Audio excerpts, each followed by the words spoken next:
I think maybe the fiscal compact is a misunderstanding of the U.S. system. And if it's not inspired by the U.S. system, then maybe they ought to take a look at the U.S. system. U.S., after all, we have 50 states.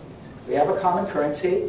California can't devalue, can't ease the money supply, or Massachusetts or Texas when oil prices go down or whatever. And yet we don't seem to have that kind of moral hazard. We have all kinds of problems, but we don't seem to have that kind of problem. The federal government has never bailed out one of the 50 states, so far as I know, and nobody expects it to do it now. Is that because the states have rules? This should tell you something.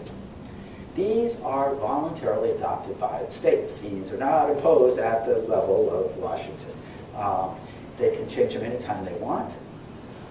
They vary tremendously. Most of them are written just as loosely as the current national legislation that European countries have about their budgets.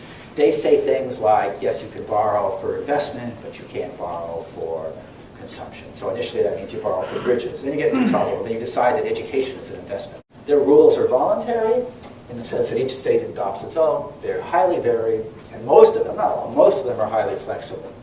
Now, some states do have debt troubles, and there have even been states that defaulted in the 19th century. But there's no moral hazard. Government spending at the state level is a far smaller share of income than at the federal level. Even federal level in the U.S., let alone at the Brussels level in Europe, which is very small compared to national government spending.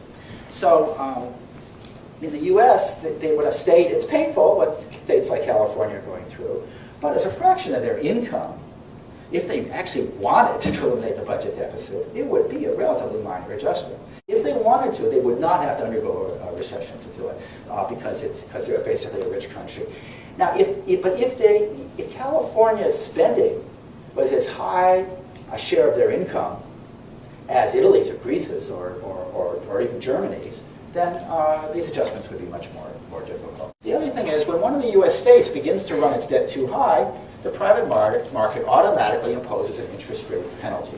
Those sovereign spreads that went down to zero when Italy and Greece joined, they never went to zero for the U.S. If a state like California borrows a lot of money, then it has to pay a premium. And that is a pretty early warning signal before the debt gets too far out of hand. It's an incentive to cut back. And it's automatic. It doesn't rely on some bureaucrat sending you a warning note.